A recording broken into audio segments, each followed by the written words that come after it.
Hello, everybody. This is Longhorn Snot Boy, and I decided to do something a little bit different today. Um, just gonna be ranking all the 2024 films I've seen so far. There's a couple I wanted to get to that I haven't quite yet. Namely, The Substance. That one in particular, my mind is. I'm not scripting this, so this is straight out of my mind. So whatever comes in and leaves, that's what this is gonna be. But um,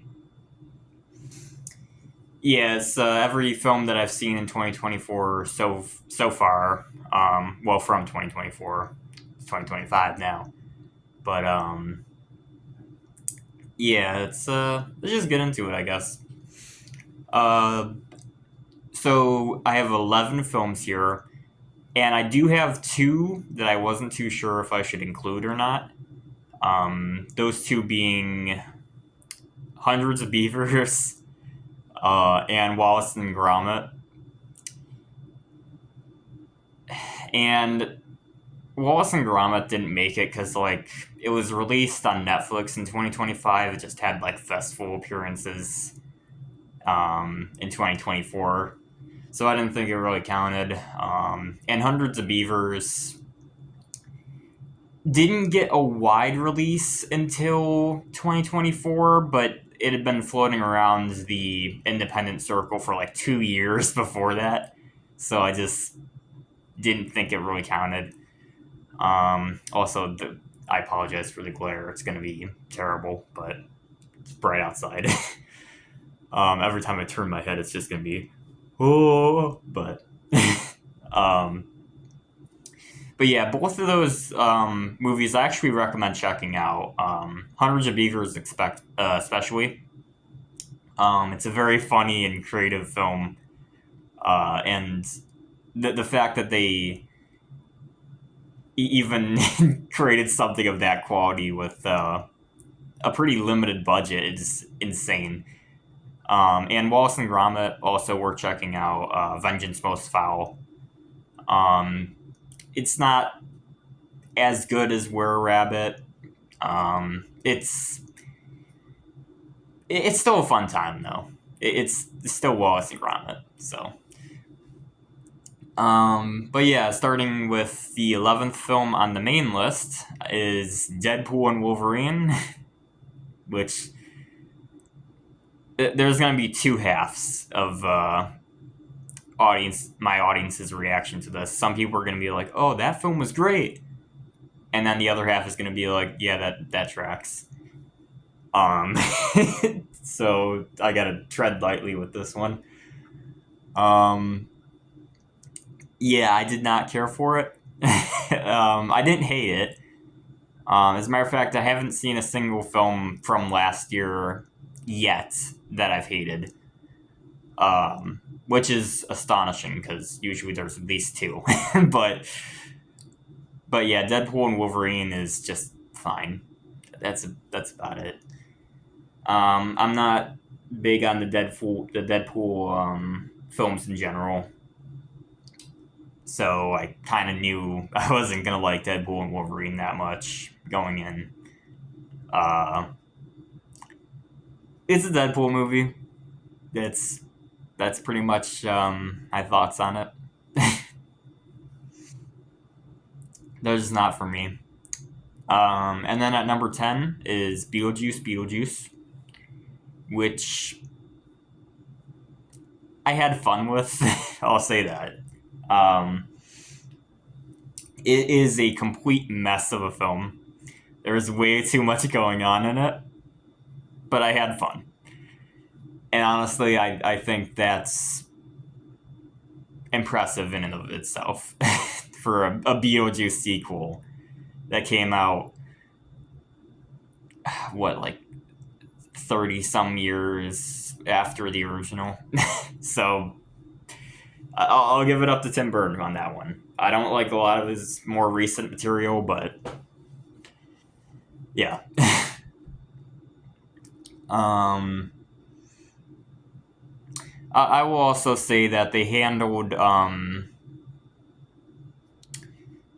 the incorporation of the Banana Boat song in pretty well. Uh, they pretty much had to put it in there, and the way they did put it in there makes sense and was fine. It didn't feel like pandering as much, so I'll give them that. And also, a lot of the story threads were interesting at the very least, and I would have liked for them to have narrowed it down a little bit. Maybe just focused on like a few of the different story beats and like plot lines instead of doing all of the ones that they thought about. There's like 5 different storylines going on in that movie, and the movie is just not long enough to contain all of them. Not that it needed to be longer, because it definitely didn't, but yeah. I would still recommend checking it out if you're a fan of the original, though. At number 9 is Hellboy: The Crooked Man, which some people are probably gonna be pissed that I put this extremely low budget direct to DVD Hellboy movie above these two major pictures, but I don't know what to say. That's just how I felt. It's not a great movie. It's far from it, actually. But you know what? Considering their budget, they did the best they possibly could have. This thing was like the most low budget thing I've seen in a long time in terms of film. And the fact that they even created something watchable is a testament to some level of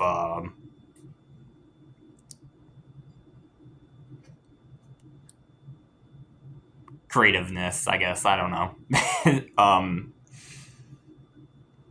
Yeah. I don't got a lot to say about this one.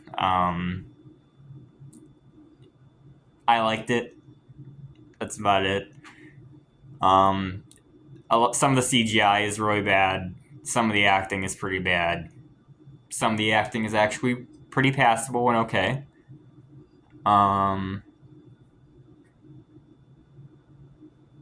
Storyline, as expected, given the subject matter that it's based off of, is good.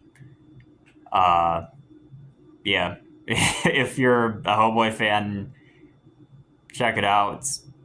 It's worth a watch at the very least, but it's not gonna blow you away or anything. So don't go in expecting anything too mind blowing. At number 8, I have Godzilla vs. Kong: The New Empire, which is where we're getting into the movies that I would say are genuinely good.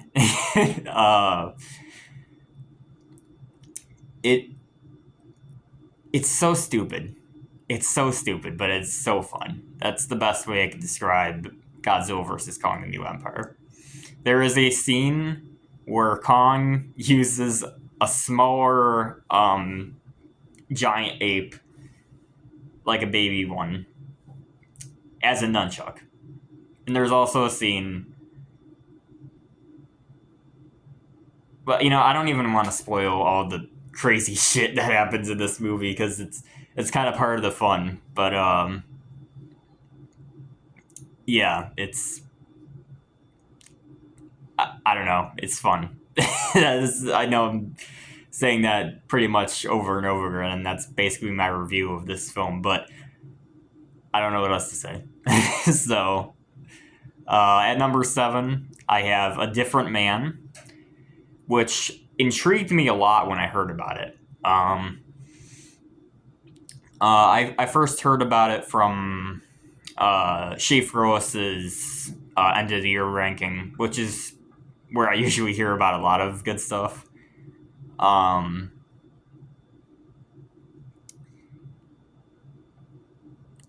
it kind of disappointed me a little bit, honestly.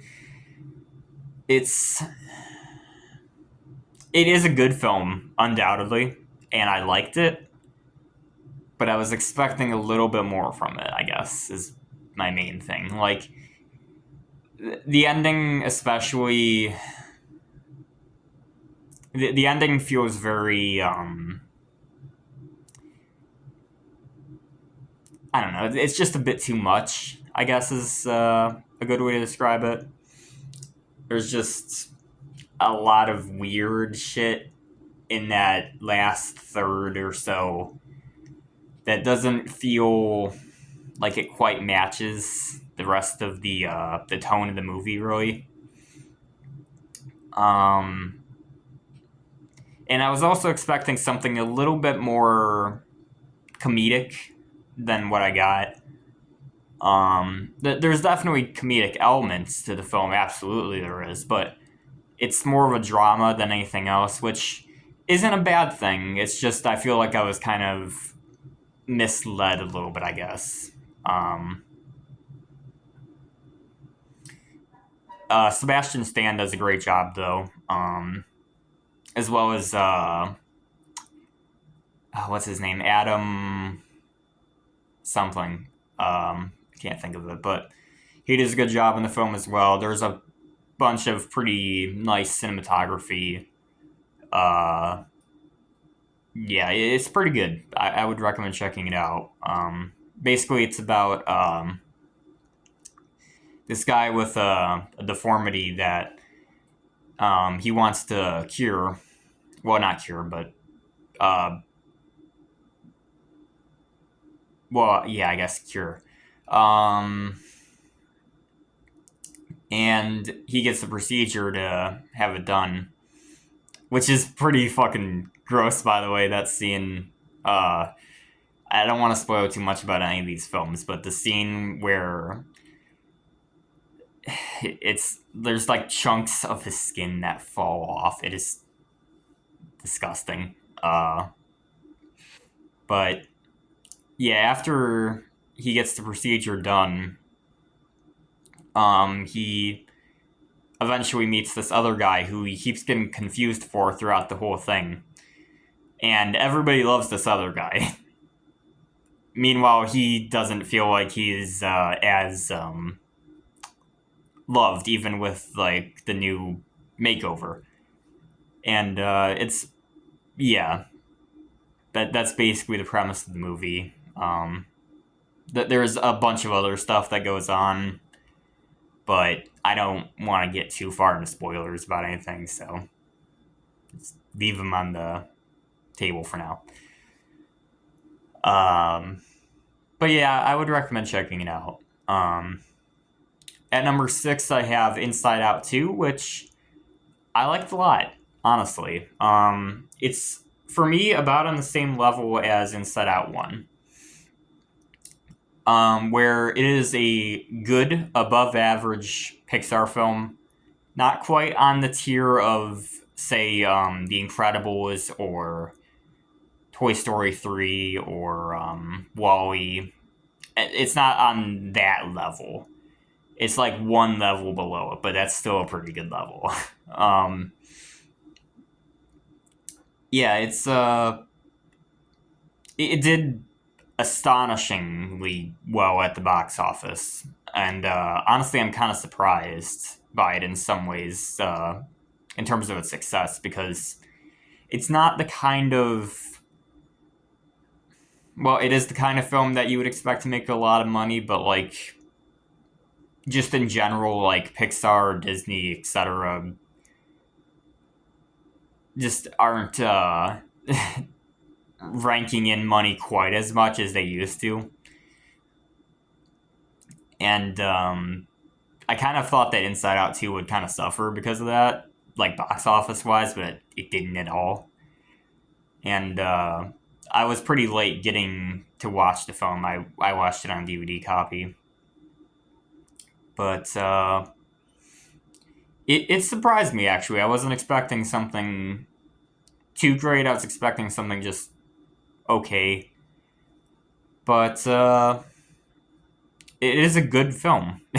Honestly, it has a lot of the same problems that I have with the original Inside Out.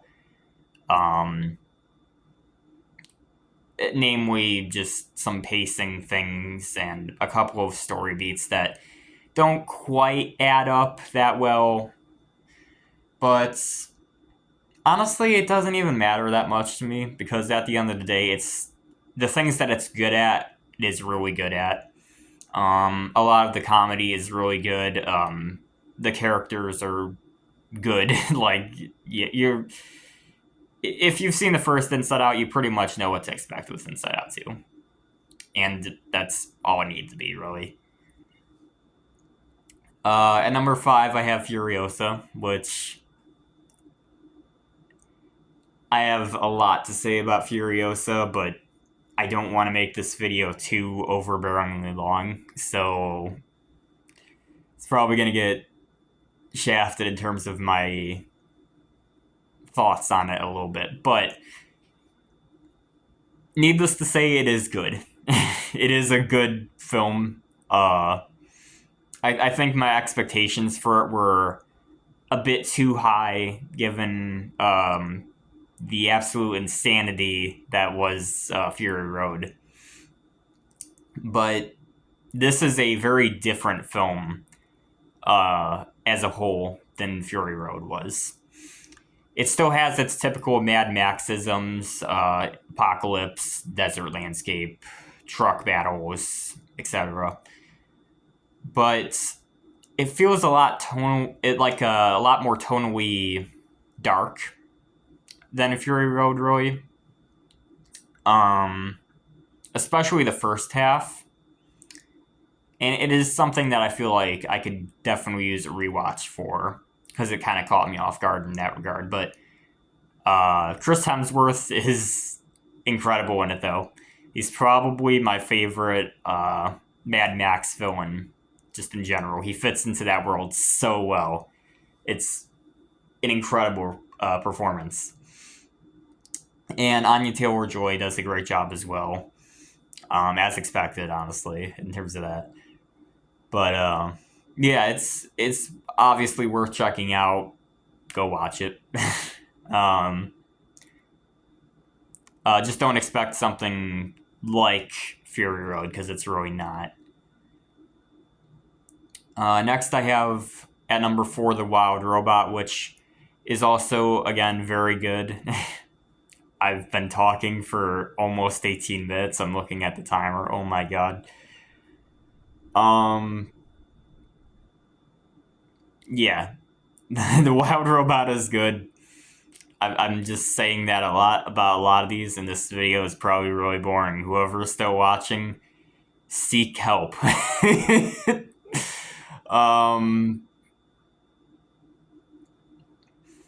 But yeah, The Wild Robot is a very touching film to me.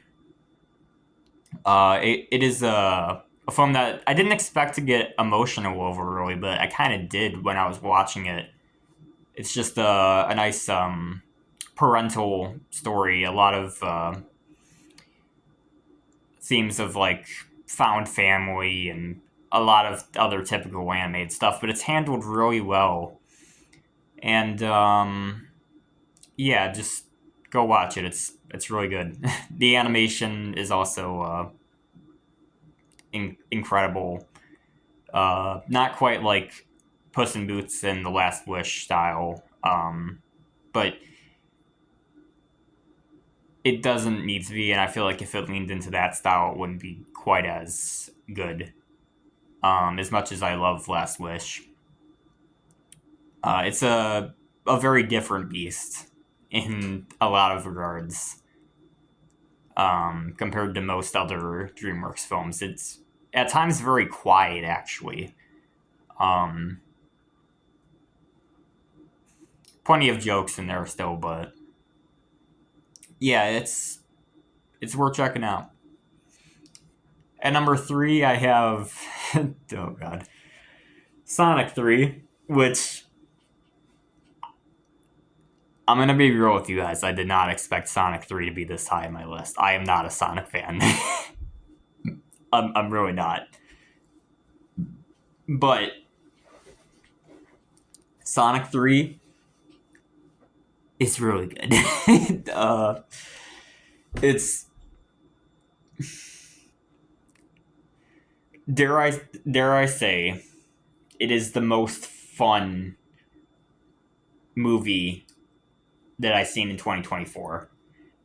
Like all of the Jim Carrey, Robotnik, and Gerald stuff is handled so well, and the Shadow Maria stuff is handled really well. This is obviously the story is based off Sonic Adventure 2. For I mean that doesn't need to be said for you Sonic fans, but um, and it's just really good. It's so much fun. It- Jim Carrey just Jim Carrey. And the action is really good, and they play the song from Sonic Adventure 2 towards the end. And again, I'm not a Sonic fan, but just the level of hype that the film builds.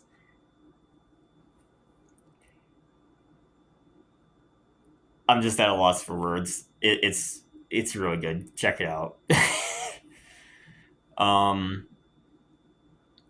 at number two, I saw the TV Glow, which previously, before I seen the last film on this list, which you could probably deduce by now, I saw the TV Glow was my favorite, and there's a lot of reasons for why, and most of them boil down to the fact that it's just such a unnerving film.